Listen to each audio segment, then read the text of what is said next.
안녕하세요. 이번 시간에는 2019년 3회 정기기사 실기 문제를 풀어보도록 하겠습니다. 1번 문제부터 보시면 오차하고 이제 보정값을 구하라는 문제가 나왔어요. 일단 들어가기 전에 이제 기본 개념부터 말씀을 드리면 오차라고 하는 게 있죠. 오차라고 하는 게 있고 이제 보정이라고 하는 게 있어요. 보정은 이제 어떤 거냐면 잘못된 거를 바로 잡는 걸 이제 우리가 보정이라고 하는 거죠. 오차는 잘못된 거고 그걸 이제 바로 잡는 게 이제 보정이 되는 거죠. 그래서 오차라고 하는 거는 어떤 값을 측정을 했는데 그게 참값하고 달라요. 이제 그 차를 이제 오차라고 부르는 거고 보정은 이제 반대인 거죠.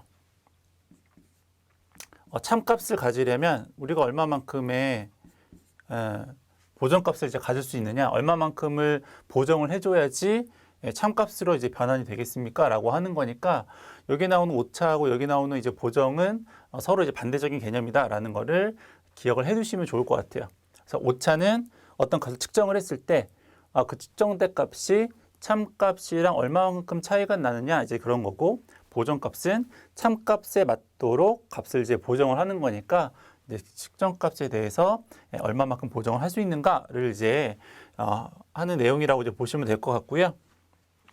일단 이 개념만 아시면은 문제 푸는 게 크게 어렵지 않겠죠. 그래서 오차 그 전압을 보니까 참값이 1.0183이고 측정한 게 1.0092였죠. 그러니까는 측정값이 1.0092였고 원래 값이 얼마였냐면 원래 실제는 1.0183이었다라고 하는 거죠. 그러면 오차가 얼마만큼 생긴 거냐면 마이너스 0.0091 만큼이 생긴 거고, 보정은 그러면 그만큼을 더 이제 그 값을 이제 잘못된 거를 바로 잡아야 되는 거니까는 참값이 1.0183이고 측정값이 1.0092니까 어쨌든 이제 요거 반대적인 개념이니까 값은 똑같이 나오겠죠. 0.0091 이렇게 되는 거죠. 자, 요게 오차, 요게 이제 보정. 단위를 이제 볼트라고 쓰셔도 되고 쓰지 않으셔도 되고, 어차피 얘도 볼트고 얘도 볼트니까는 볼트에서 볼트를 뺀 거니까는 볼트이긴 한데 문제에서 볼트라는 단위가 주어졌으니까는 생략을 해도 크게 문제가 없겠다라고 하는 거고요. 그다음에 두 번째하고 이제 네 번째는 이제 오차율하고 보정률이 얼마냐 이렇게 물어봤는데, 율이니까는 이제 어떠한 것과의 비를 이제 의미를 하는 거죠. 그래서 오차율 같은 경우에는 이 오차와 참값에 대한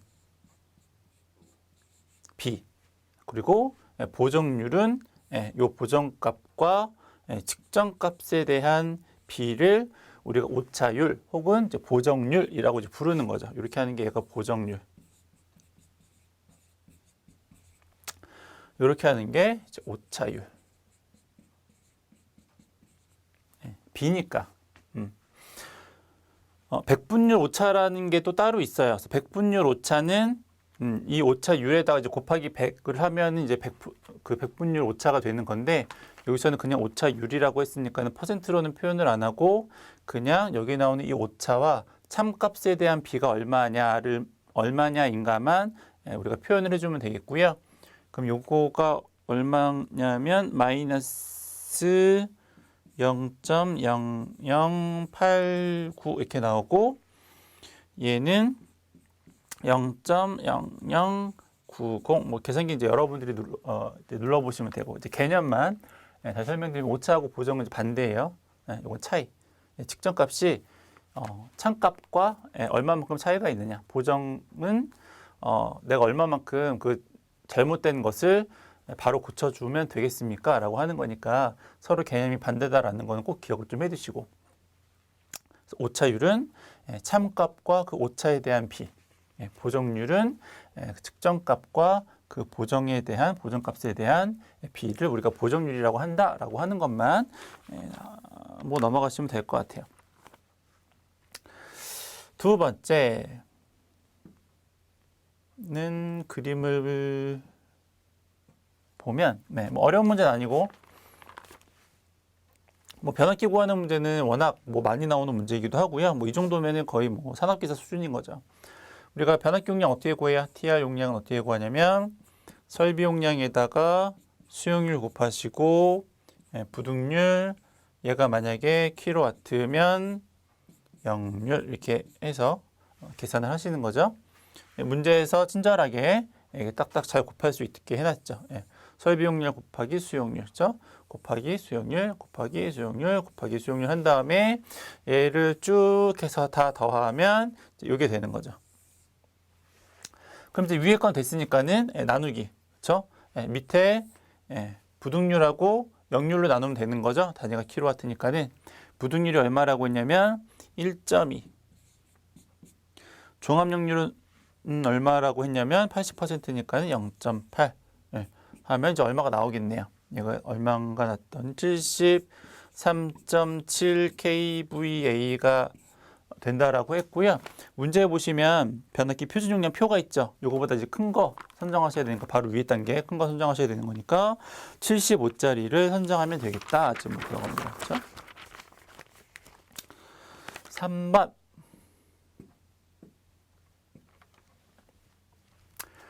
전선의 굵기를 구하십시오. 네, 전선의 굵기를 구하는 방법은 너무너무 여러 가지가 많이 있는데 그 중에서 가장 대표적인 게 뭐 1000에 2에 뭐 이제 여기는 단상 3선인지 삼성 3선인지 이제 뭐 삼성 4선인지에 따라서 달라지고 값은 어쨌거나 LI 뭐 이렇게 하는 게 이제 가장 일반적인 우리가 실기에서 전선의 단면적을 구하는 공식인데 지금 얘는 이걸로 구할 수가 없어요. 왜냐면 요 전압가가 나오지 않았기 때문에. 이제 다른 것을 이용해서 우리가 전선의 굵기를 구하셔야 되는데 여기에 보니까는 두 번째 줄에 일단 요 문제에서 여러분들이 체크를 하셔야 되는 부분은 첫 번째 줄에 삼상 3선식 2회선 송전 솔로가 있다. 이제 그 부분에서 2회선에 대해서 꼭 이제 표시를 해주셔야 돼요. 2회선에 동그라미 해주시고 왜 2회선에 그 동그라미를 하셔야 되냐면 병렬 2회선인데 여기에 나오는 값들이 우리가 전선의 굵기를 구하는 게 그 두 전선의 합이 아니고 전선 한 가닥에 대한 굵기를 구하는 거기 때문에 이 이후로 나오는 모든 값들이 다 전선 한 가닥에 대한 한 선에 대한 값을 가지고 이제 문제를 풀어야 되겠다라는 것을 염두에 두시고 요거 이제 실수하시면 답이 이제 산으로 가니까 요거 기억하시면서 이제 문제를 풀어볼게요. 병렬 2회선이라고 조건이 주어졌고요. 우리는 한 선에 대한 전선의 굵기를 이제 구하는 겁니다. 그럼 이제 다시 문제를 보시면 쭉 이제 보시다가 중간에 두 번째 줄 중간에 보면 송전 손실이 10% 이하라는 말이 나오죠. 그럼 이제 우리는 어떠한 것으로 전선의 굵기를 구할 수 있냐면 송전 손실을 가지고 전선의 굵기를 구할 수 있어요. 손실을 가지고 전선의 굵기를 구하는 식은 이렇게 우리가 이제 공식으로 암기하는 것 중에는 없죠. 그래서 요거를 좀 식을 변형을 하셔야 되는데 우리가 송전선로에 대한 손실을 어떻게 구하냐면 I-승의 R 이렇게 구하죠. 얘가 이제 3상이니까는 앞에다가 이제 곱하기 3을 해주셔야 되는 거고요. 여기에 나오는 이 저항, 여기 나오는 이 저항이 어떻게 될까요? 저항을 고유 저항에 대한 걸로 좀 식을 변형해서 써보면 고유 저항에다가 단면적의 전선의 길이 이렇게 구할 수 있죠. 결과적으로 여기에 이 단면적이 있으니까 그렇죠? 요거하고 여기 앞에 나오는 손실을 서로 바꾸어 주면 식이 이제 어떻게 정리가 될 수 있냐면 이렇게 정리가 될 수 있는 거죠. 단면적은 3배의 I자승에 곱하기 고유 저항에다가 선로 손실에다가 선로의 길이 이렇게 되는 거죠. 그렇죠? 이건 무슨 공식이 아닌 거죠.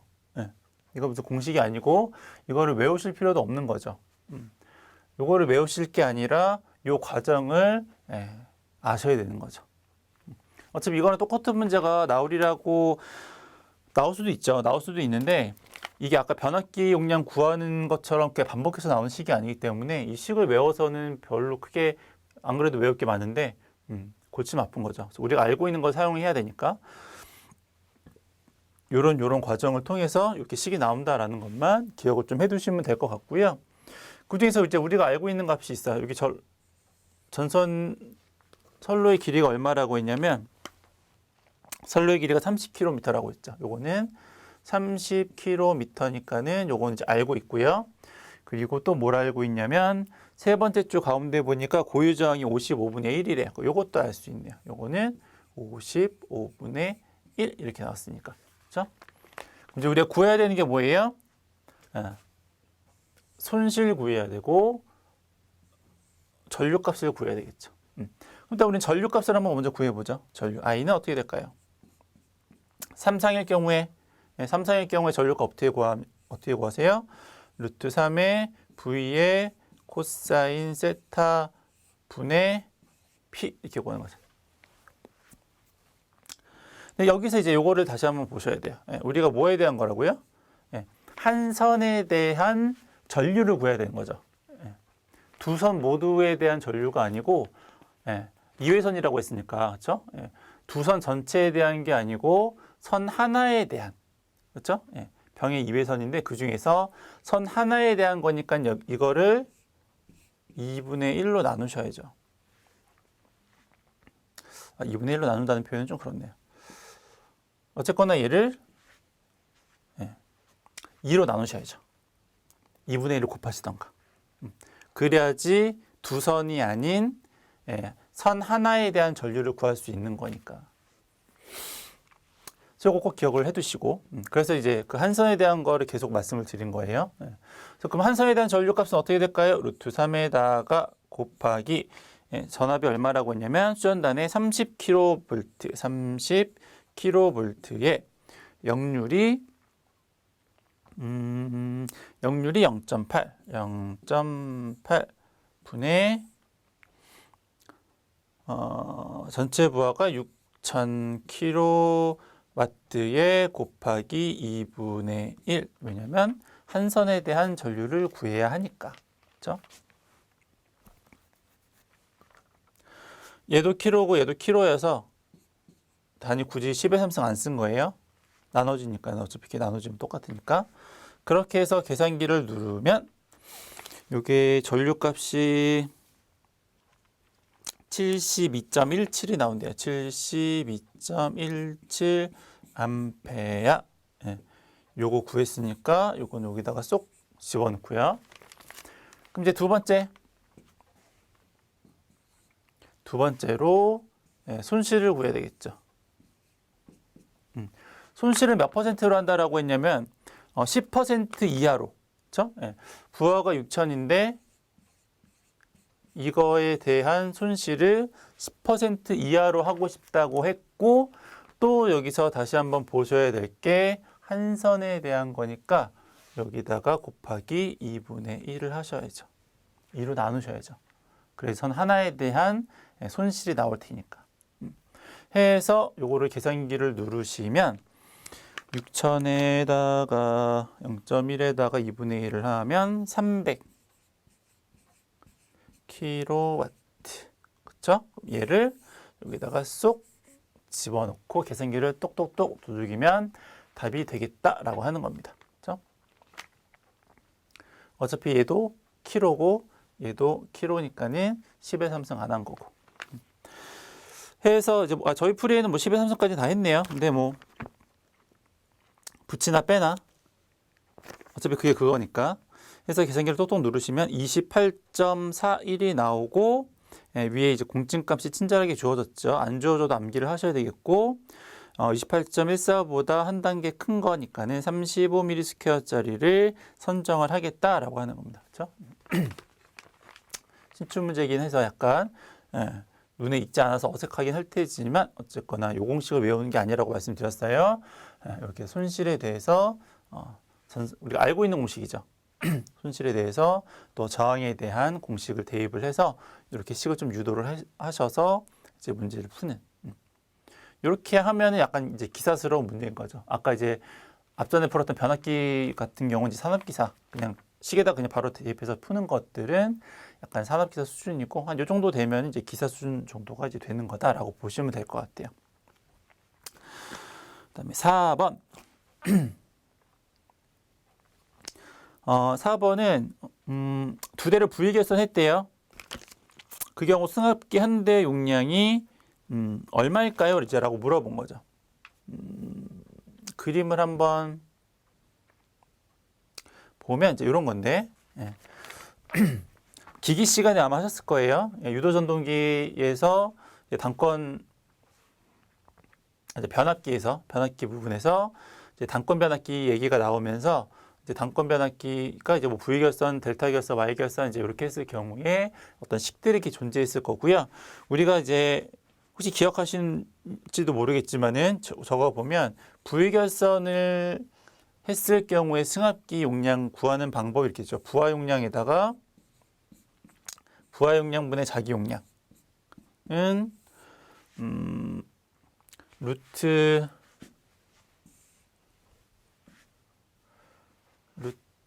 3분의 2에다가 곱하기 고압측 전압에다가 저압측 전압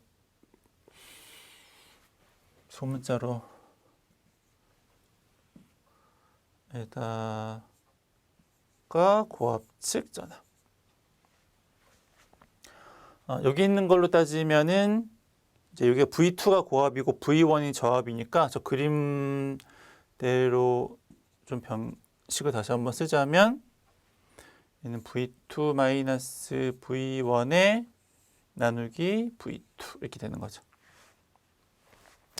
우리가 뭘 구하라고 했냐면 여기에 나오는 승합기 용량, 다른 말로 이제 자기 용량이라고 하는 거죠. 이 승합기 용량을 구하십시오. 그렇죠? 예. 그러려면 요거를 이렇게 슉 넘겨서 식을 이제 정리를 해보시면 뭐 이런 거죠.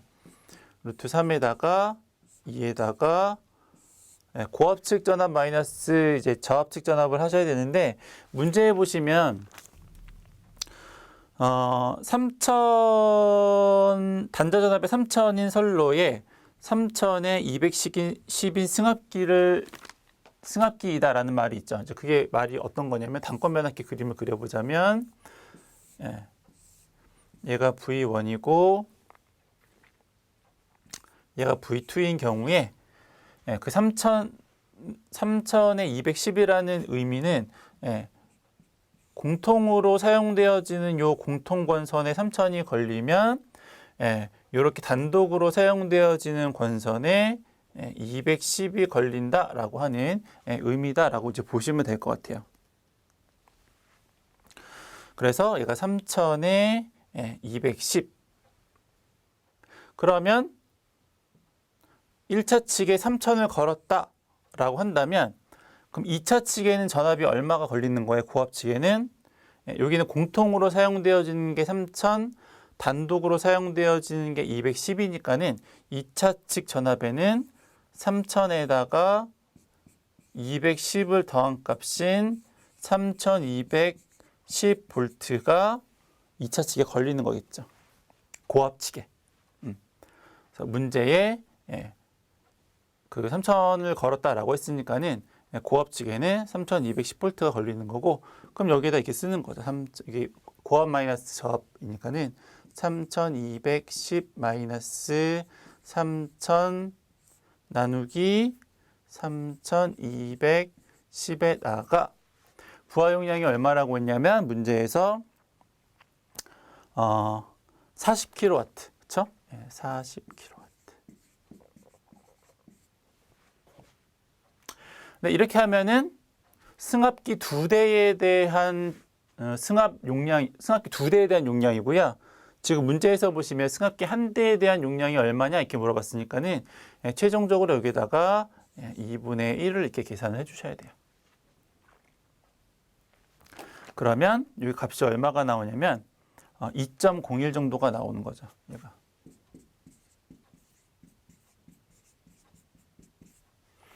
책에 있는 풀이랑 다르죠.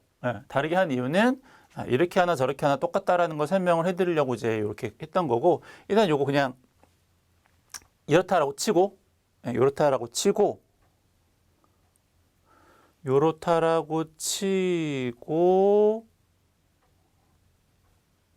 책에 있는 걸로 설명을 다시 한번 해드리면 이런 거예요. 책에 있는 건 이런 건데 결과적으로 우리가 승합기 용량이라고 하는 거는 이 승합된 전압과 2차 측에 흐르는 이 전류 이 두 개의 곱이 승합기의 용량이에요.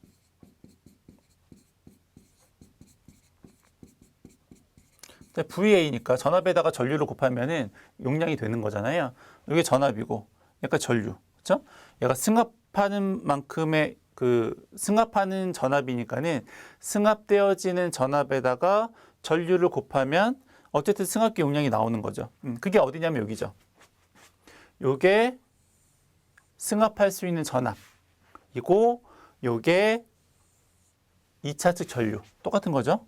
그러니까 우리가 한 대에 대한 승합기 용량을 어떻게 구할 수 있다라고 하는 거냐면 요거 곱하기 요거, 이거 곱하기 요거, 요게 승합기 용량이라고 하는 거고, 우리 책에서는 요 식을 대입을 해서 푼 거죠. 그렇죠? 요 2도 굳이 복잡하게 뭐 3200 마이너스 3210 마이너스 3000이라고 할 것도 없죠. 왜냐면 어쨌든 요 V2에서 V1만큼이 뭐냐면 승합되어지는 전압이니까, 아까 승합되어지는 전압이 얼마라고 그랬어요? 여기 요만큼이니까 210, 그렇죠? 210에다가 곱하기 2차 측 전류는 우리 뭐 많이 구하는 거 있죠? 부하 용량에다가 3상일 경우에는 루트 3의 코사인 세타 이렇게 구하는 거니까, 그렇죠? 요 V2는 3200씩 대입을 하면 되는 거고.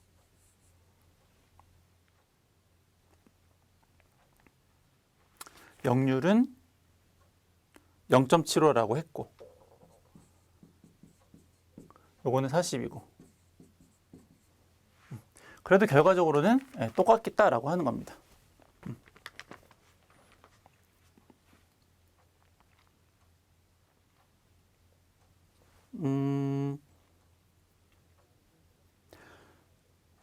뭐 조금 복잡하긴 한데 어차피 요 식하고요, 요 식하고 요 식은 똑같은 식이에요. 모양상으로도 여기 루트 3 있고 여기 루트 3 있고, 그렇죠? 여기 V 코사인, 어차피 이것도 이제 나눠야 되니까는 이 V, 그리고 위에 P 40, 요건 210. 얘랑 약분되니까는 요거 있으나 마나고. 결과적으로 똑같다라고 하는 거죠. 요거를 계산을 하면은 KV로 안 나오겠네요. 여기다가 역류까지 해줘야 되겠네. 0.75 킬로와트니까 KVA를 바꾸시려면. 그래서 여기 좀 복잡하니까는 이제 책에 있는 것처럼 이렇게 전류를 구하신 다음에 이렇게 구해서 구하셔도 될 것 같아요.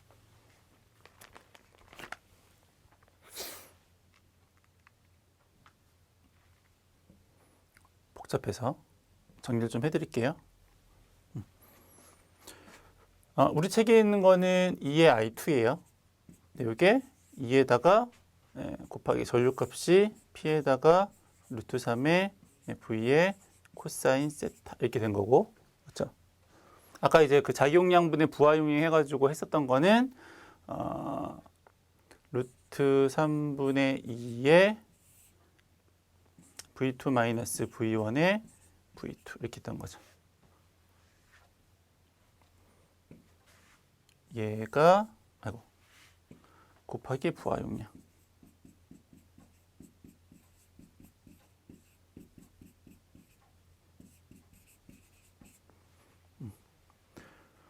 얘가 얘고, 그쵸? 얘랑 똑같은 거고요.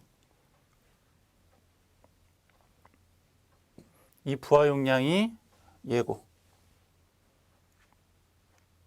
내가 킬로와트니까는 얘를 이제 코사인으로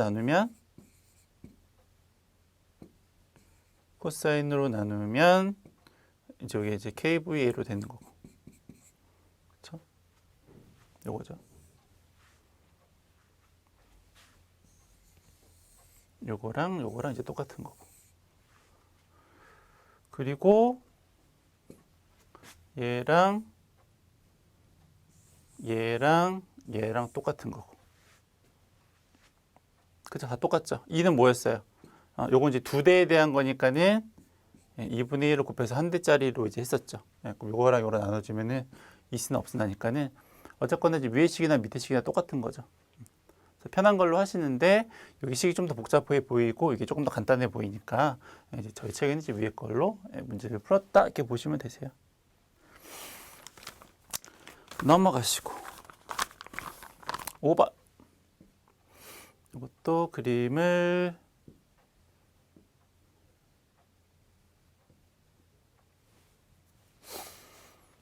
문제 보니까 리액터 기동 정지 조작 회로의 미완성 도면이다. 그렇죠. 리액터 기동.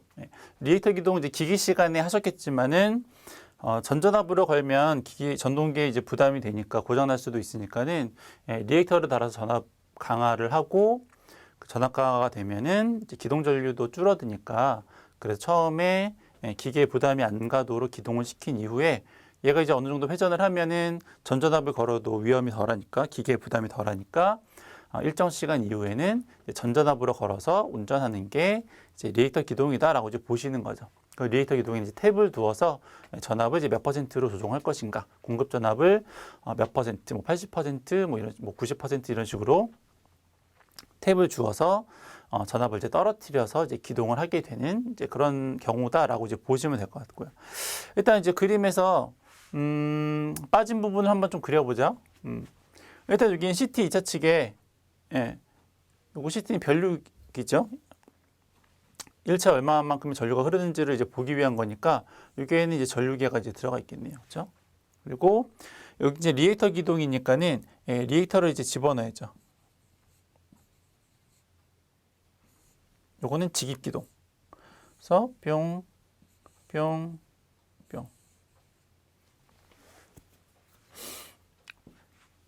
그러니까는 뭐 간단하게 그리면 이런 거죠. 전동기가 있다라고 가정했을 경우에 스위치가 이렇게 두 개가 있는 거죠. 그래서 처음에 이렇게 가하면은 기동 전류가 너무 커서 얘가 망가질 수 있으니까는 여기 리액터를 달아서 처음에 이제 리액터를 통해서 전류를 이제 흘리고 뭐 전격 전류의 뭐 65% 이렇게 해가지고 흘리고 그리고 나서 얘가 어느 정도 회전이 잘 되면 이제 그제서야 요건 이제 차단시키고 이렇게 전전압으로 이제 운전을 하는 게 이제 리액터 기동이다라고 하는 거니까.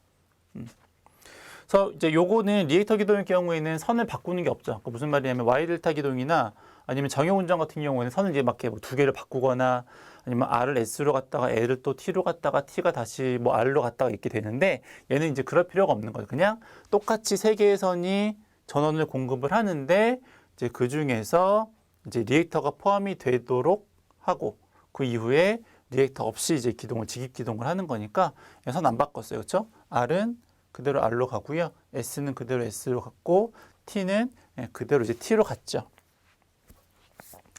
그래서 이제 요거는 이제 이렇게 해서 완성하시면 되고. 그리고 이제 나머지 이제 이쪽을 이제 다시 한번 또 완성을 해 보면 전동기 운전에서는 크게 이제 중요하게 기억하실 게 두 개죠. 뭐 다른 것도 중요하긴 한데 일단 자기 유지. 자기 유지가 뭐예요? 스스로 내 상태를 기동이면 기동 상태를 계속 유지할 수 있는 게 이제 자기 유지였고, 그다음에 또 하나는 이제 인터록이죠. 인터록은 뭐였냐면 동시 투입이 되지 않도록 방지하는 것. 그렇죠? 동시 투입되지 않도록 방지하는 것. 그래서 여기서도 자기 유지와 그다음에 인터록 회로를 이제 보셔야 되는데 일단 인터록은 돼 있어요. 인터록 어디냐면 여기 있죠. 상대방에 대한 비접점을 직렬로 연결해서 88M이 뭐냐면 직입 기동을 하는 거죠. 직입 기동할 경우에 리액터가 포함된 회로는 동작할 수 없게 만드는 인터록 회로.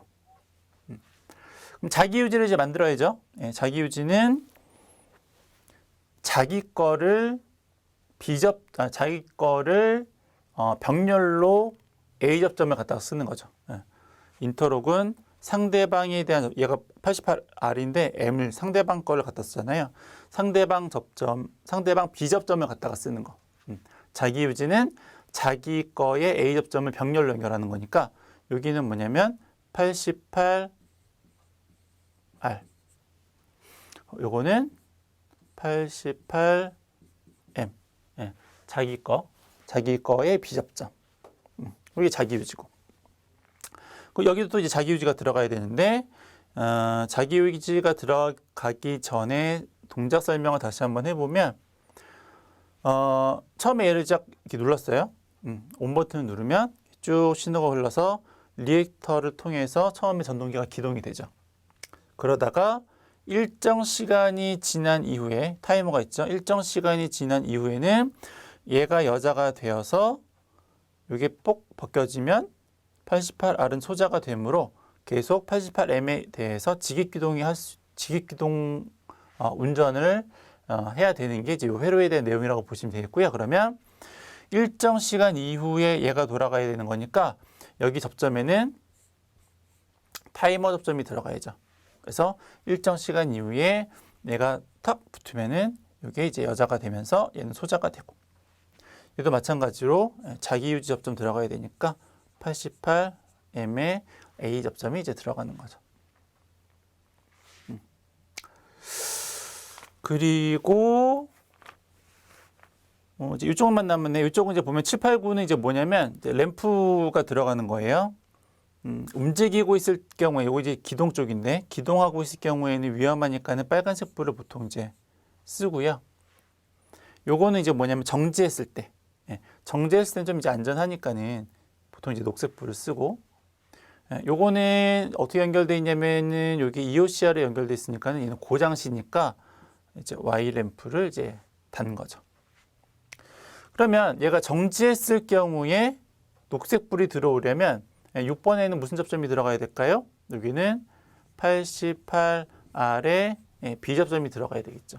그래야지 어느 둘 중에 하나라도 운전을 하면은 B 접점에서 A 접점으로 바뀌니까 선로가 끊어지게 돼 있죠. 그러면 녹색 불이 들어오지 않겠죠. 둘 다 멈춰서 B 접점인 상태에만 녹색 불이 들어오는 거니까 여기에는 이제 이렇게 88R에 대한 B 접점이 들어가겠다라고 하는 겁니다. 그래서 이렇게 접점을 다 이제 완성을 했어요.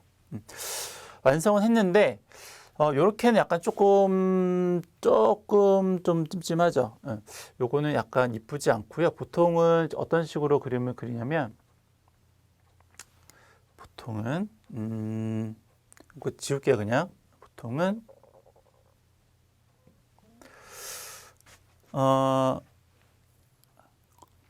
어쨌거나 우리가 원하는 거는 처음에 스위치를 눌렀을 경우에 88R이 처음에 기동을 하고, 그렇죠? 그리고 일정 시간 이후에 요 88M에 대해서 직입 운전을 하는 걸 이제 원하는 거니까 여기 자기 유지 굳이 두 개가 들어갈 필요가 없죠. 여기는 그냥 타이머의 순시 접점이 하나 들어가면 돼요. A 접점으로. 그 대신에 요 타이머 전원을 여기서 빼야 되겠죠. 이렇게. 얘랑 상관없이. 그래야지 온 딱 누르면 신호가 이렇게 흘러서 타이머의 전원이 이제 공급이 되는 거고, 그러면 이 타이머에 대한 자기 유지가 들어간 거고요. 그럼 얘도 굳이 이거를 접점을 두 개를 쓸 필요가 없죠. 접점이 많아서 좋은 건 없거든요. 요거 대신에 그냥 타이머에 그 한시 접점을 하나 갖다 쓰면 되겠죠. 이렇게 해도 동작은 똑같죠. 누르면 이렇게 쭉 해가지고 처음에 얘가 여자가 되고 일정 시간 이후에 타이머 접점이 붙으면 이게 이제 여자가 되면서 요거 자기 인터로 걸려 있으니까는 얘는 이제 소자가 되고,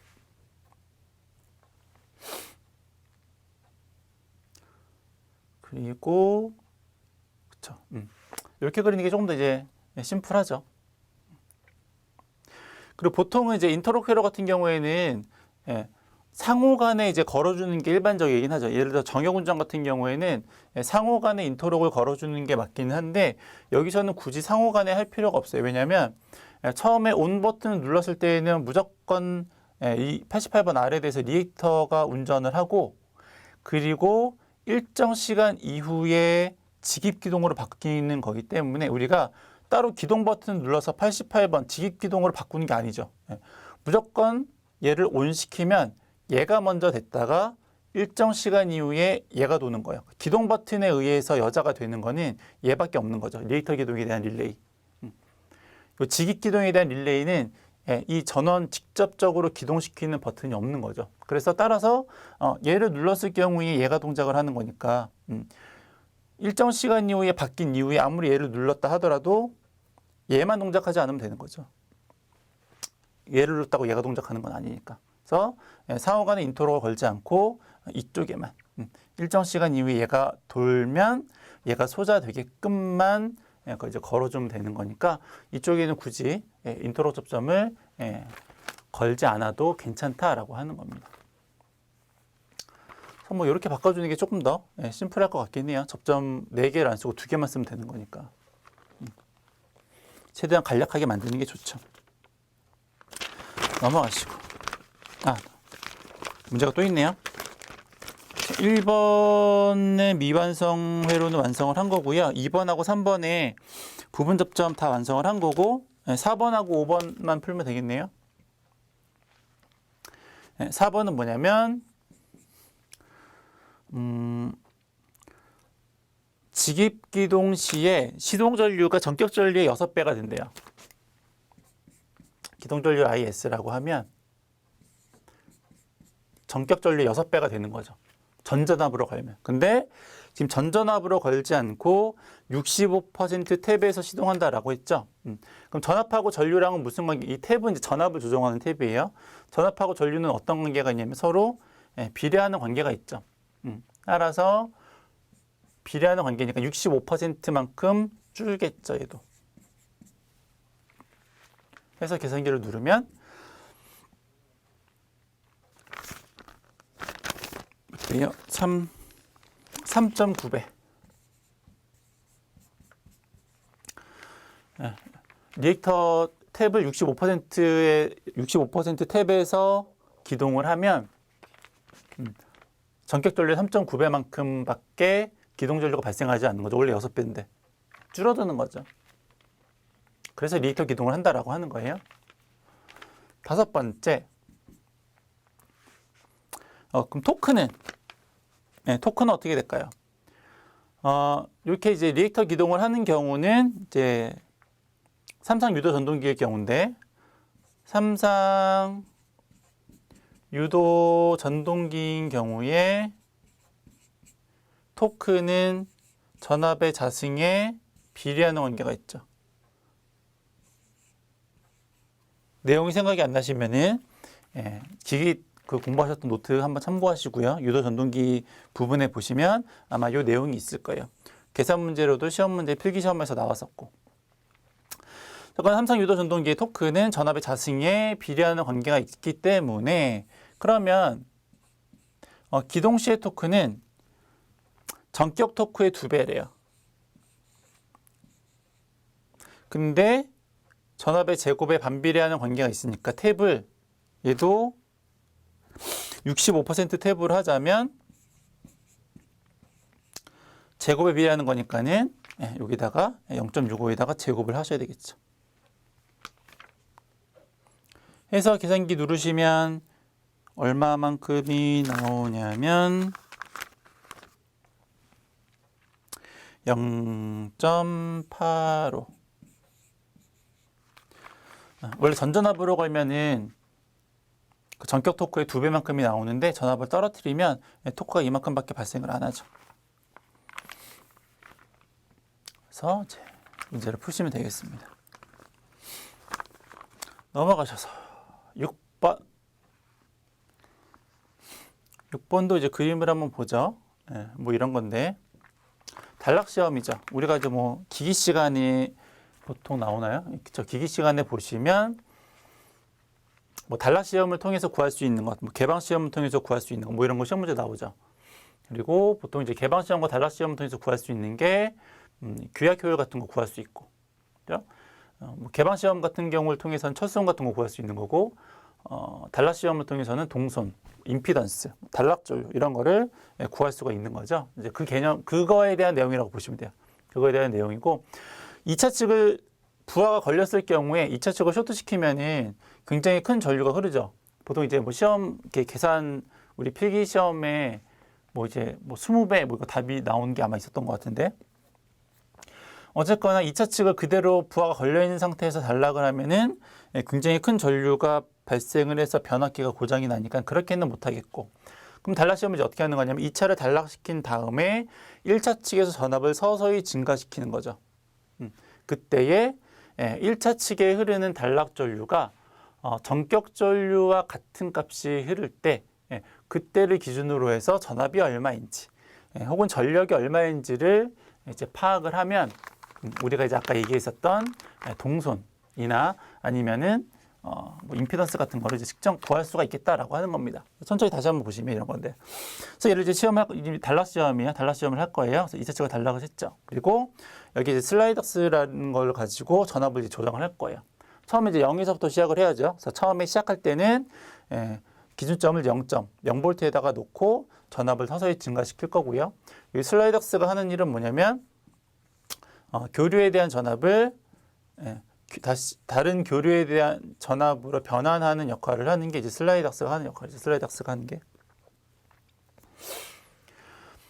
여기 전원은 따로 있고요. 여기서 이제 전압을 조정을 하는 거예요.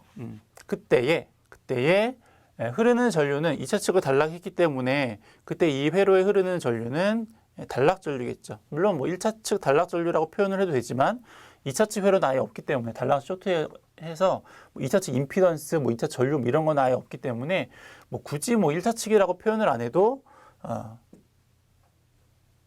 그냥 단락 전류다라고 하면은 1차 측이라고 생각을 해주시면 좋을 것 같아요.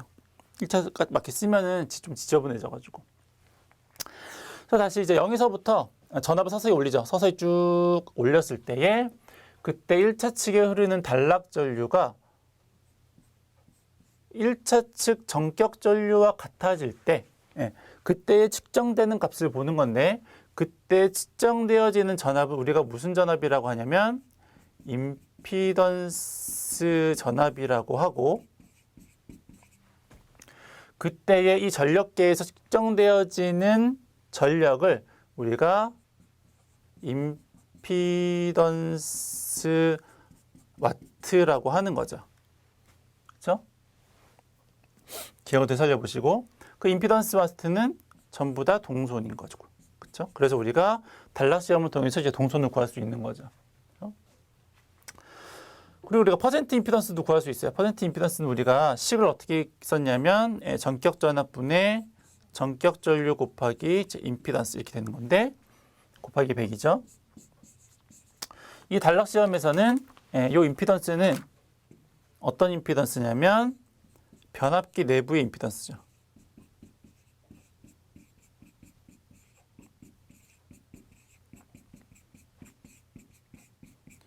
걔밖에 없잖아요. 여기밖에. 2차적 부하가 없으니까요. 여기에서의 임피던스는 이제 변압기 내부의 임피던스고, 결과적으로 전류에다가 임피던스를 곱하면 전압이 되는 거잖아요. 걔가 있죠. 걔가 얘예요. VS 더하기 100. 걔가 뭐냐면 걔가 임피던스 전압이죠.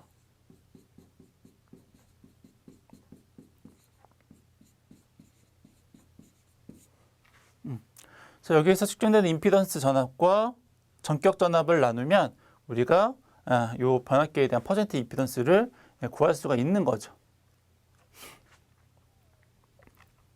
이게 이제 뭐 단락 시험에 대한 변압기 단락 시험에 대한 개념적인 내용이다라고 보시면 되겠고요. 하나 더 여기 이제 가끔 시험 문제로 나올 때가 있죠. 이게 지금 다 연결되어 있는데 연결되지 않은 상태에서 전압계하고 전력계하고 전류계를 뭐 연결하십시오. 뭐 이제 그런 문제도 있어요. 예, 그럴 때 어차피 뭐 아시겠지만 전류계는 직렬로 연결을 하죠.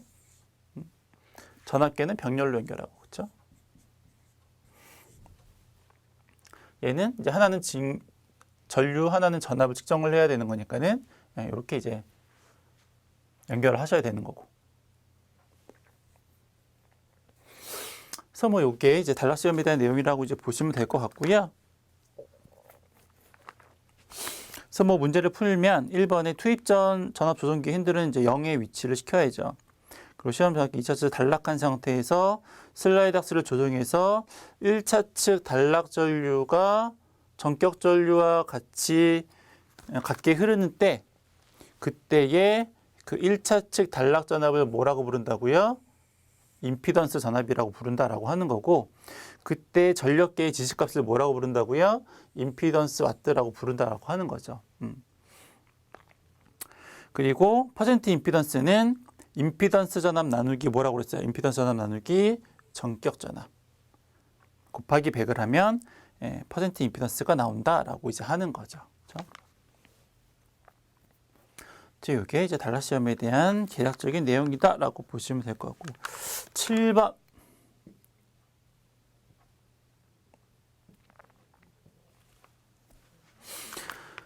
반사율, 투과율, 반지름 할인, 완전 확산성 구형 글러브의 중심의 광도 I에 점광원을 켰을 때 광속 발산. 광속 발산도를 구하라고 하니 일단 개념 좀 이제 잡고 가야 되니까, 광속 발산도는 뭘까요? 어떤 물체의 단위 면적당 입사되는 광속을 우리가 뭐라고 부르냐면 걔를 조도라고 부르는 거죠. 그렇죠? 걔가 조도예요. 입사되는 그 물체로 들어오는 광속이 이제 조도고, 그 단위 면적에서 발산하는 광속을 우리가 뭐라고 부르냐면 걔를 광속 발산도라고 부르는 거죠.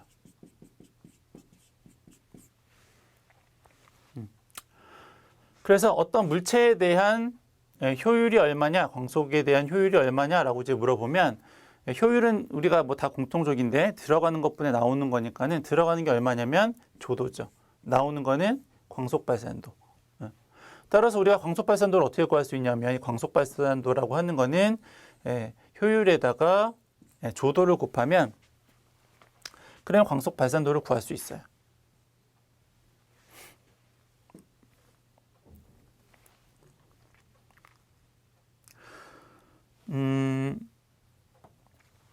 조도는 이제 아까 말씀드린 대로 단위 면적에 입사하는 광속을 우리가 이제 조도라고 부르는 거고, 이 조도는 광도와 어떤 관계가 있냐면, 광도라고 하는 거는 이제 빛의 색이죠. 입체각에서 발산되는 광속을 우리가 이제 광도라고 부르는데, 쉽게 말하면은 광도는 그냥 빛의 색이라고 보시면 돼요. 빛의 색이. 좀 구체적으로 얘기를 하면, 입체각까지 설명이 들어가면 너무 좀 그러니까요. 어쨌든 입체각으로 광속이 발산하는 것을 이제 우리가 광도라고 부르는 거고, 뭐 나온 김에 얘는 광속이죠. 광속은 단위 면적을 수직으로 통과하는 빛의 다발이죠. 우리가 속이라고 부르는 거는 다 어떤 다발을 의미해요. 자속, 전속 이런 게 다 다발이잖아요. 한 가닥이 아니고 여러 가닥. 그 단위 면적의 여러 가닥을 이제 우리가 이제 속이라고 이제 부르는 거고, 광속은 이제 그 빛의 다발인 거죠. 단위 면적의 수직으로 통과하는 빛의 다발을 우리가 이제 광속이라고 부르는 거고, 그게 입체각으로 뻗어 나가는 것을 이제 우리가 이제 광도라고 이제 부르는 건데, 우리가 이 조도는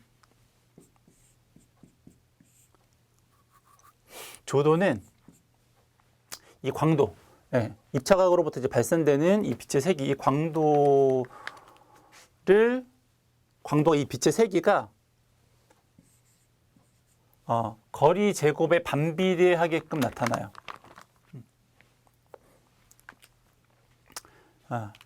뭐 거리 역제곱의 법칙이라고 또 하는데, 조도를 이제 구하는 공식이지 이런 거죠. 너무 더 나가면은 이제 먼저 응용 시간에 그 조명을 다 해야 되니까는 한 요 정도까지만 하고 넘어갈게요. 나머지 식을 정리를 해야 되니까. 그래서 대충 이제 개념만 이제 보시면은 조도는 입사하는 광속, 그 광속 발산도는 그 단위 면적에서 이제 발산하는 이제 광속이라고 보시면 되고, 광도는 그냥 빛의 색이라고 이제 보시면 되고요. 조도는 그 광도를 거리의 제곱으로 나눈 것을 이제 조도라고 이제 보시면 돼요. 이제 그런 관계가 있다라고 하는 거니까. 그래서 이제 이렇게 된 거니까는 여기다 이제 그죠? 요걸 구하고 싶었으니까는 여기다 요걸 이제 대입을 하면 이렇게 되는 거죠. 그럼 이 효율에다가 곱하기 광속 대신에 거리 자승에다가 여기까지 됐죠? 이제 하나만 더 하면 돼요. 그래서 이제 광속 발산도를 구하는 공식이 이제 이렇게 되는데, 그때 이 효율, 이 효율에 대한 값이 얼마냐라고 이제 계산을 좀 하셔야 되는데, 효율은 어쨌든 들어가는 것분에 나가는 거죠. 들어가는 것분에 나가는 거예요. 이거는 뭐 변압기나 마찬가지 다 똑같잖아요. 들어가는 것분에 나오는 게 효율인데, 그러면 글로브의 효율은 어떻게 될까요? 라고 하는 건데, 가운데 점광원이 있고요. 글로브라고 하는 거는 확산죠. 그러니까 약간 이렇게 눈부시게, 이렇게 우윳빛 글로브 뭐 그런 거 있잖아요. 빛이 이렇게 쨍하고 보이는 게 아니고 이렇게 확산, 이렇게 퍼져서 보이는, 이제 그걸 이제 글로브라고 이제 하는데, 이 글로브의 효율을 이제 여기다가 대입을 하시면 돼요. 그럼 글로브의 효율은 어떻게 되느냐? 우리가 여기 문제에서 보시면 아시겠지만은 투과율이라는 게 있고, 투과율이라고 하는 게 있고, 흡수율이라는 게 있고요. 반사율이라는 게 있어요. 그러니까 빛이 지나갈 때 이렇게 뚫고 지나가는 게 있고, 그렇죠? 아니면은 이 글로브에 흡수되는 게 있고요. 아니면 글로브를 뚫지 못하고 반대로 튕겨 나가는 게 있는 거죠. 걔가 반사죠. 그 합이 얼마냐면 1이에요. 이제 글로브의 효율을 구할 건데, 그럼 이 글로브의 효율은 들어오는 것분에 나가는 거죠. 나가는 건 확실하죠. 이전 책에서는 이제 이타라고 표현했으니까는 얘가 뚫고 지나갔죠. 그럼 들어가는 건 뭐냐면, 여기서 글로브 쪽으로 들어가는 건 뭐냐면 반사되는 거 빼고, 그렇죠? 얘는 튕겨져 나갔으니까는 이 글로브 쪽으로 들어오는 거는 어쨌든 흡수되거나 뚫고 지나가거나, 어쨌거나 글로브 쪽으로 지나가는 거는 요 반사율 빼고 나머지인 거죠. 그래서 반사율을 그 책에서 이제 로우라고 표현을 했으니까, 그러면 들어가는 거는 뭐냐면 1 마이너스 로우가 되는 거죠.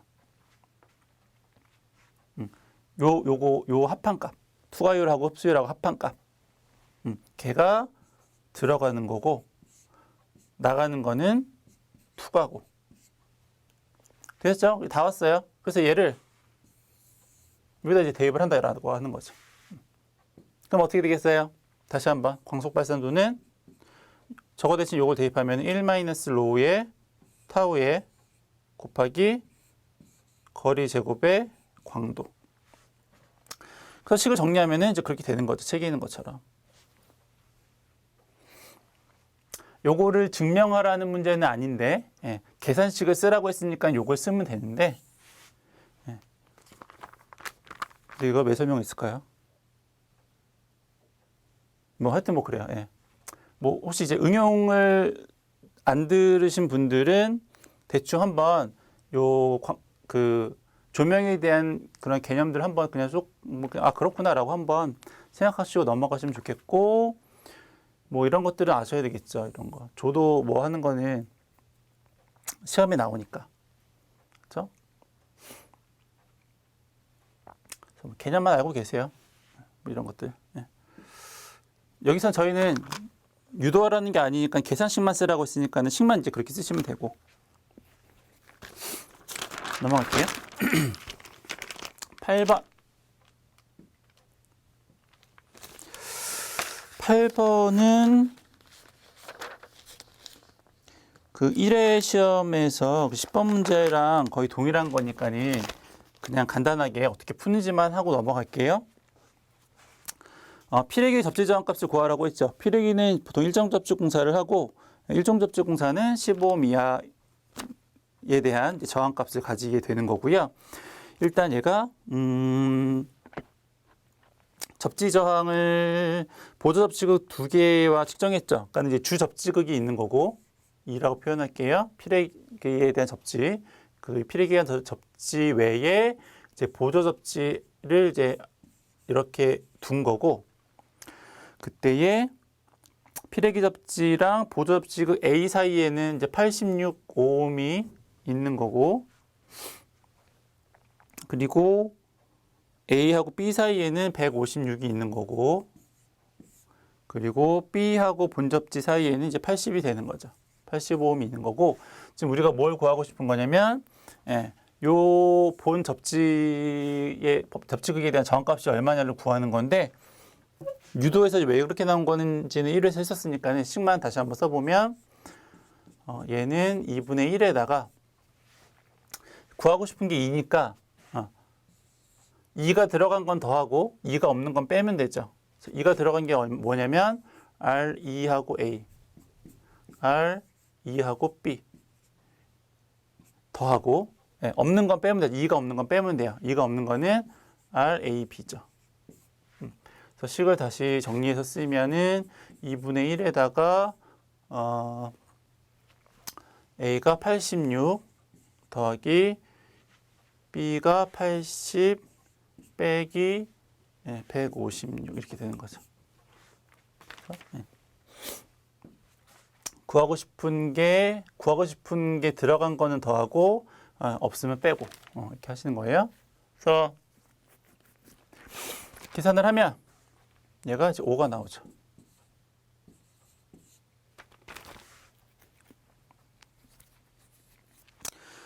이 접지공사의 적합 여부를 판별하래요. 적합할까요? 적합하지 않을까요? 적합하죠. 왜냐면 일종은 15옴 이하인데 얘는 5오음이 나왔으니까 적합한 거죠. 9번.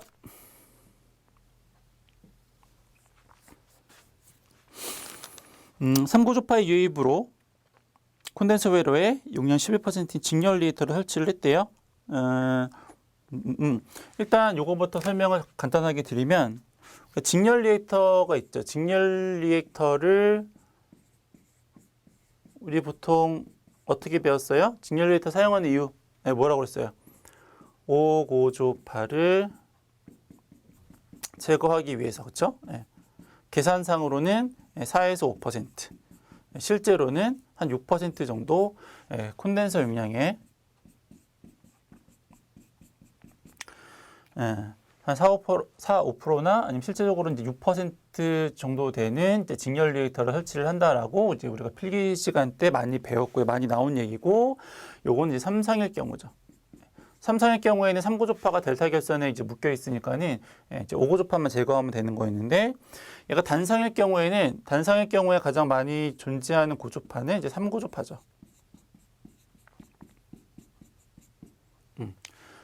요 경우에는 콘덴서의 한 11% 정도 되는 직렬 리액터를 설치를 하죠. 그래서 요 문제는 요거에 대한 개념이라고 요 내용이라고 이제 보시면 될 것 같아요. 그래서 문제를 보면은 11% 직렬 리액터를 설치를 했다라고 하는 거였고요. 그래서 이제 문제를 다시 풀어보면 콘덴서 투입 시의 전류가 이제 얼마만큼이 될까요?라고 했죠. 이제 공식이니까는 콘덴서 투입 시의 전류는 정상적일 때의 전류에다가 1 플러스 루트 리액터 분의 콘덴서 용량. 근데 여기에서 이 리액터 용량은 11%, 콘덴서 용량이 11%라고 한다 했으니까는 0.11의 콘덴서 용량. 그러면 이제 요거랑 날라갈 테니까는 나머지 계산, 정상적일 때의 콘덴서 어디 갔어요? 콘덴서 전교 전류가 10A라고 있으니까는 10 집어넣고, 그렇죠? 뿅뿅 나눠가지고 나머지 계산기 쭉 넣으시면 답이 나오겠네요. 그러면 이게 얼마냐면 40.15 이렇게 하시면 될 것 같아요. 10번.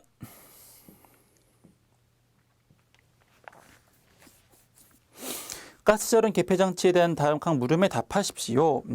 이제 가스절연 개폐 장치는 원래는 이제 이렇게 뭐 차단기 놓고 뭐 계전기 놓고 해가지고 이렇게 쭉 뭐 PT 놓고 CT 놓고 해가지고 쭉 이렇게 거리를 넓혀서 이만큼 설치를 해야 되는데 걔를 그냥 이렇게 밀폐된 공간에다가 다 이렇게 집어넣고 차단기하고 계전기를 막 다 집어넣고 밀폐시켜놓은 거기다가 절연 성능이 뛰어나고 소호 능력이 있는 SF6 가스를 이렇게 집어넣어서 밀폐를 시킨 거죠. 그거를 이제 우리가 보통 이제 GIS라고 하는 건데 이제 그거에 대한 장점을 4가지를 쓰십시오. 이제 그렇게 된 거예요. 그러면 소용할 수 있는 거죠. 아까 말씀드렸듯이 막 이렇게 여러 개 이렇게 쭉 이렇게 간격을 벌여서 쭉 늘어나야 되는데 그거를 이제 밀폐된 공간에다가 싹 안으로 집어넣는 거니까는 소용할 수가 있고 밀폐돼서 안정성이 뛰어나고 이제 밀폐시켜놓고 거기다가 이제 SF6 가스를 이제 넣는 거니까 SF6 가스는 절연성이 뛰어나죠. 소호성도 있고. 그리고 이제 뭐 SF6 가스 아시다시피 이제 뭐 환경적으로도 뭐 오염이 안 되고, 그렇죠? 무치, 무해, 뭐 무치, 뭐지 그런 거 있으니까는 뭐 신뢰도가 높고 들어가는 가스는 SF6 가스고 이렇게 되는 거죠. 얘가 혹시 만약에 그 GIS를 설치한 변전소와 GIS를 설치한 변전소에 대한 특징을 쓰라고 해도 이걸 쓰시면 돼요. 다를 바가 없어요. 그러니까 그냥 변전소가 있고 GIS가 설치된 변전소가 있다면 결과적으로 나머지는 다 똑같고 GIS 부분만 다른 거잖아요. 그래서 그것 때문에 생기는 특징을 쓰시면 되는 거죠. 마찬가지로 뭐 소용할 수 있고 공간이 줄고 환경으로 좋고 뭐 이런 것들 사용하시면 되는 거니까 그냥 GIS에 대한 특징을 설명하라고 해도 이걸 쓰면 되고요. GIS 변전소에 대한 특징을 쓰라고 해도 얘를 쓰시면 돼요. 똑같아요. 넘어가고 11번. 11번은 얘가 이제 시험 문제 나왔을 때에 틀리는 이유는 식이 어렵기 때문이 아니고 우리 머릿속에 항상 얘가 있기 때문이죠. 변압기용량 어떻게 구해요? 설비용량 곱하기 수용률에다가 부등률에다가 역률. 얘가 항상 머릿속에 있으니까 변압기용량을 구하십시오. 그럼 얘네 딱 쓰고 얘를 봤는데 없어 수용률이. 그럼 이제 당황하기 시작하죠. 어려운 문제는 아니지만 한번 문제를 다뤄보고 가는 것과 그렇지 않은 것과의 차이라고 이제 보시면 될 것 같고요. 그래서 어쨌건 얘는 아니에요. 수용률이 없으니까는. 얘는 어떻게 구하는 거냐면 변압기용량이 뭐냐면 kVA죠. 그래서 얘는 그냥 피상값을 구하는 거예요. 피상값.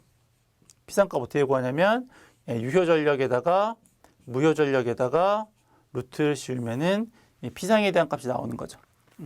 그래서 거기 나오는 조건을 가지고 피상값하고 무효값을 구해서 변압기용량 kVA를 구하시면 되는 거고요.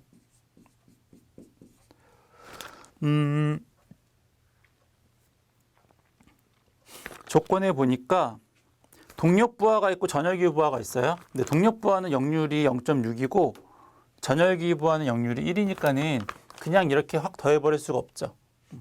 그래서 전동기부하의 경우에 대한 유효전력과 무효전력을 구하신 다음에 이 유효전력에다가 전열기 값을 합해서 이제 벡터적인 합으로 이제 구해야 되겠다라고 하는 거고요. 전동기의 유효전력이 얼마라고 했냐면 30kW라고 했어요. 30kW. 그럼 무효전력은 어떻게 구해요? 무효전력은 피상에다가 사인 세타를 곱하시거나 아니면 피상이라고 하는 게 유효전력 나누기 코사인 세타니까는 여기다가 이렇게 사인 세타를 하시거나, 그렇죠? 얘는 30이라고 했고 킬로와트니까는 요거는 0.6이라고 했어요. 0.6. 코사인이 0.6이면 사인이 0.8이죠. 뭐 이거 굳이 왜 0.8인지 안 해도 되겠죠. 그래서 계산기를 누르면 얘가 얼마가 나오는가 봤더니 40이 나온대요. 40. 무효전력의 단위는 VAR. 그렇죠?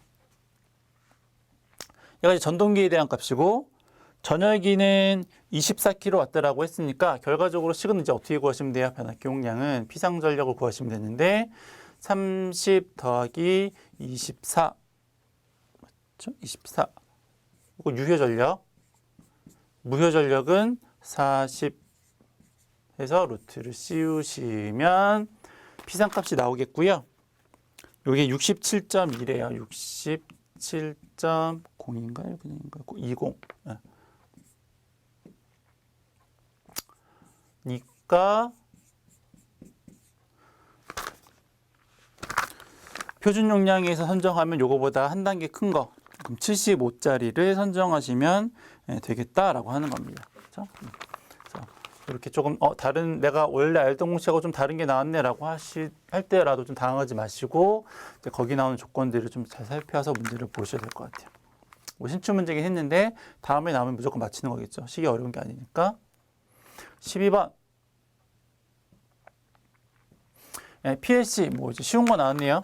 스텝도 이제 뭐 4가지밖에 없고. 뭐 책에 이제 명령에 대한 의미도 다 이제 설명이 되어 있으니까는 이제 참고하시면 되겠고요. 로드는 이제 뭐 다른 쪽에서 뭐 STR로 표현하기도 하고 스타트로 표현하기도 하고 이제 만드는 회사마다 조금씩 명령은 다르니까는 의미만 이제 기억하시면 되죠. 처음에 로드 000을 부른 거죠. 처음에 시작이에요. 000을 불렀어요. 처음에 시작. 그리고 부른 거하고 오어죠. 오어는 병렬 연결을 의미를 하죠. 병렬. 뭐를 병렬로 연결하는 거냐면 010을 병렬로 연결하는 거죠. 그러면 이렇게 해서 P010을 병렬로 연결하면 되는 거고, 그리고 나서 AND죠. AND는 직렬이에요. 직렬. AND는 직렬인데, 그래서 P001을 직렬로 연결하면 되는데, 이렇게 P001을 직렬로 연결하면 되는데, 뒤에 뭐가 붙었어요? 뒤에 not이 붙었죠. 여기서 not이 의미하는 바는 비접점으로 해주세요 라고 하는 의미죠. 아무것도 없으면, 이 뒤에 not이라는 게 없으면 걔는 A 접점으로 해주세요. 이제 그런 의미예요. 네. 그래서 얘는 비접점으로 해달라고 했으니까 비접점을 이렇게 쓰면 되죠. 아무것도 표시 안 되면 A 접점이라는 의미고요. 이렇게 슬래시를 하면은 이제 비접점이라는 의미예요. 그럼 이제 이거까지 끝났고, 그 다음에 또 AND not이니까는 얘도 마찬가지로 이 002번을 직렬로 연결하는데 비접점으로 해주세요라고 하는 거죠. P002. 그리고 나서 바로 출력이네요. 아웃 출력 010 하면 됐죠. 이건 뭐 어렵지 않죠.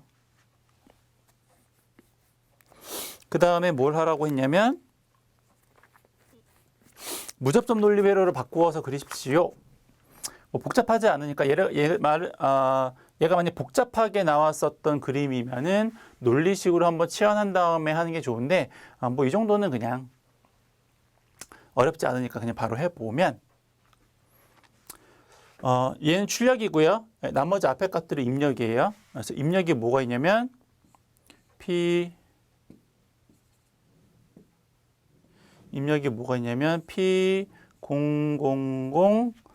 P010은 나중에 쓸게요. 그럼 P001, P002. 네. 그리고 출력이 뭐냐면 P010. 이거 나중에 쓴다고 그랬죠. 이게 뭐냐면 자기 유지죠. 자기 접점이 기동 접점과 병렬로 연결되어 있으니까 자기 유지.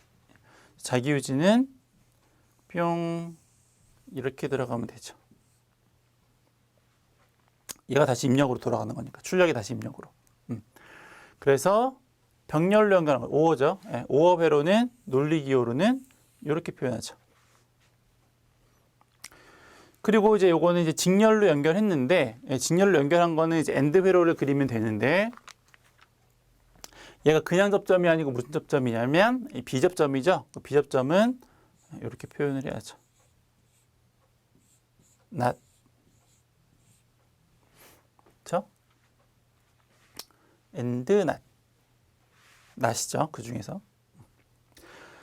그래서 이제 여기까지 입력이 다 끝났으면 요것과 얘와 얘를 직렬로 세 개가 연결되는 거니까 얘와 얘가 직렬로 연결하면 이제 이렇게 되는 거고, 아니면 저희 책에 있는 것처럼 두 개씩 묶어서 출력을 뽑아도 상관은 없어요.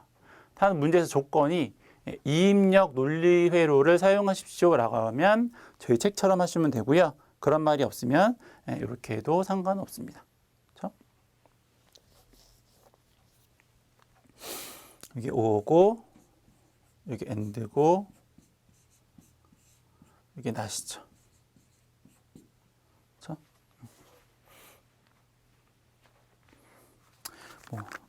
그닥 어렵지 않은 문제였고요. 13번 또 그림을 잠깐 보면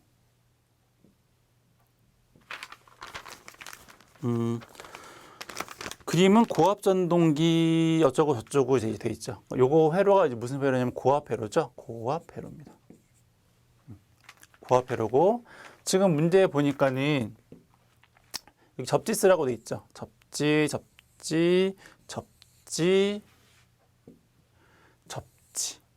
그리고 또 접지.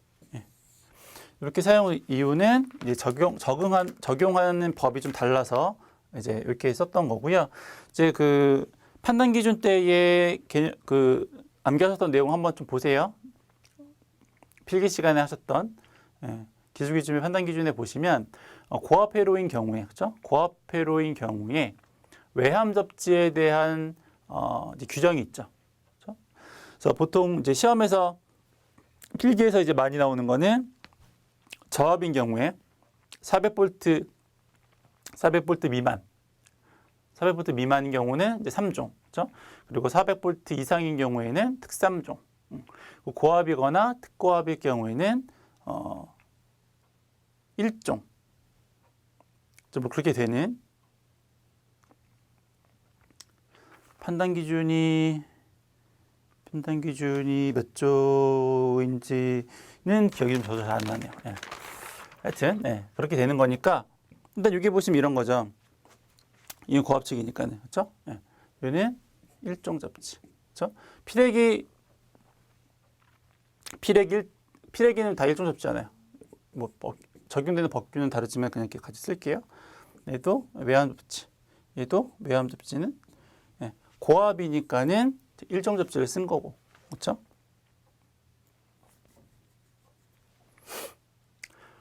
개경 변성기 2차 측의 접지는 몇 종 접지하죠? 고압일 경우에는 몇 종 접지예요? 3종 접지하죠.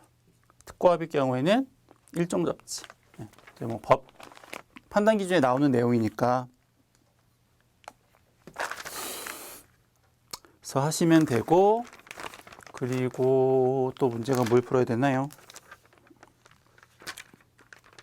일단 접지는 끝났고, 그림에서 여기 하나가 좀 빠졌네요. 연결해야 되는데.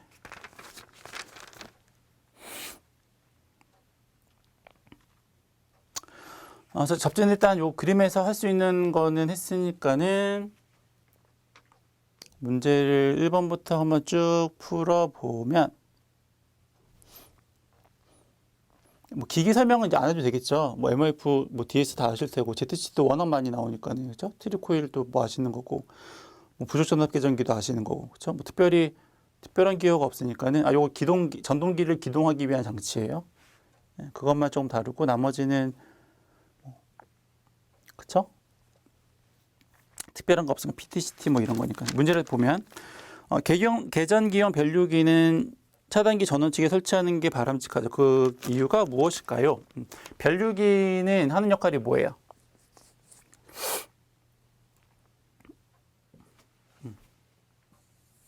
하는 일이 뭐죠? 얘는 이제 검출을 하는 거죠.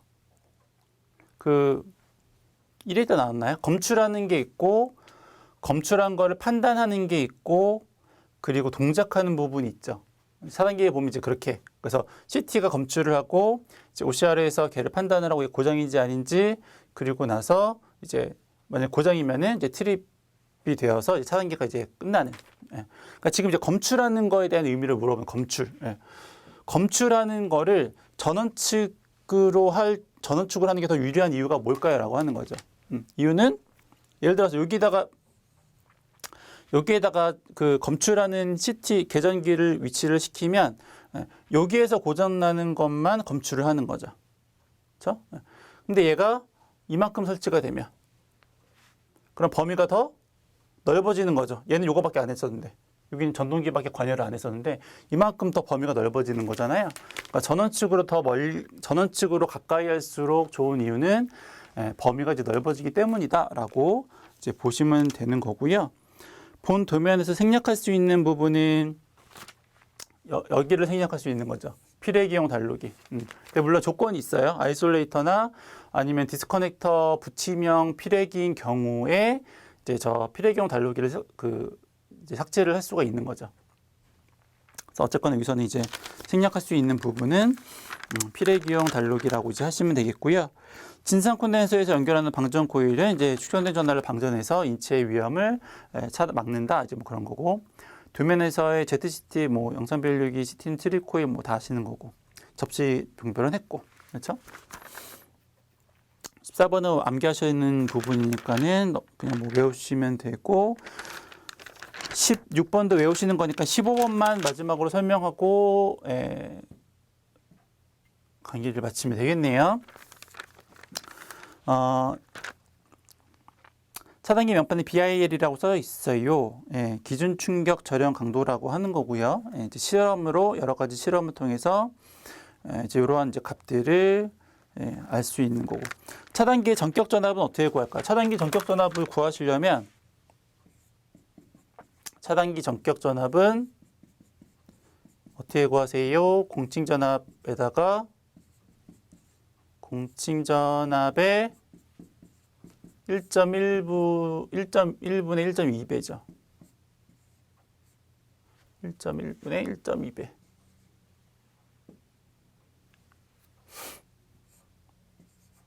가 이제 공칭전압이고. 근데 얘는 공칭전압이 안 나왔어요. 그럼 이 공칭전압은 어떻게 구하시냐면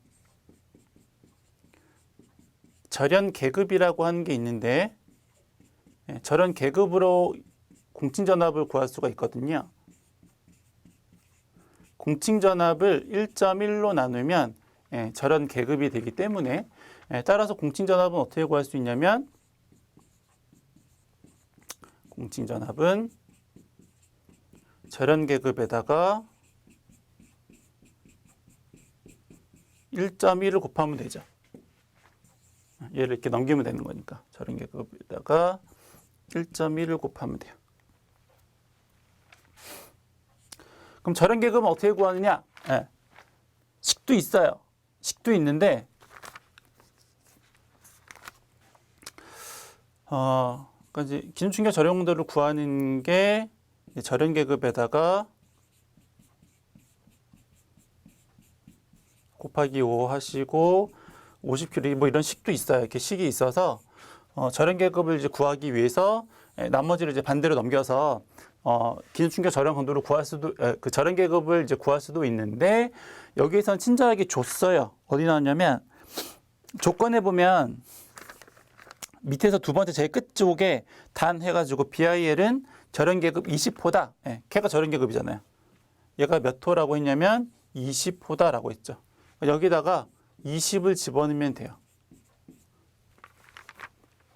아니면 책에 절연 충격 절연 강도가 150이라고 했으니까는 여기다가 150을 집어넣어도 책에 이제 풀이가 있으니까 그냥 넘어갈게요. 해서 계산을 해도 어쨌든 20이 나와요. 절연 계급이. 근데 얘는 친절하게도 보기 중에 절연 계급이 20이라고 나왔으니까 요거를 그냥 바로 대입을 해도 크게 무리가 없고요. 그럼 얘가 1.1배니까는 22kV가 되겠죠. 그러면 전격 전압이 얼마겠어요? 22 곱하기 1.1분의 1.2니까 이게 24kV가 차단기에 이제 전격 전압이 된다라고 하는 겁니다. 그렇죠? 뭐 많이 돌아왔는데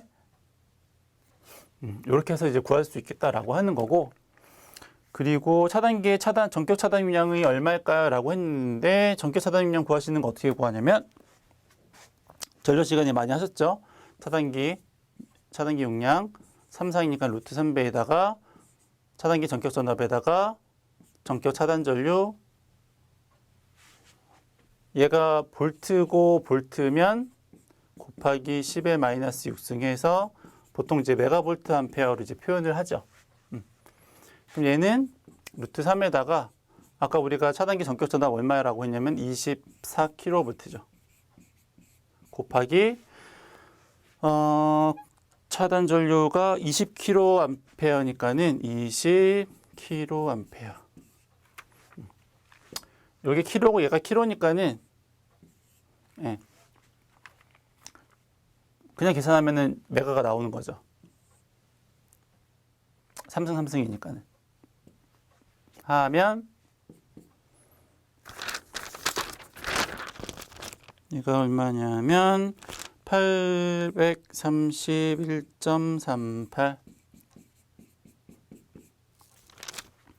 되겠다라고 하는 겁니다. 16번은 네. 그래서 2019년 3회 전기기사 실기 문제를 모두 풀어봤습니다. 수고하셨습니다.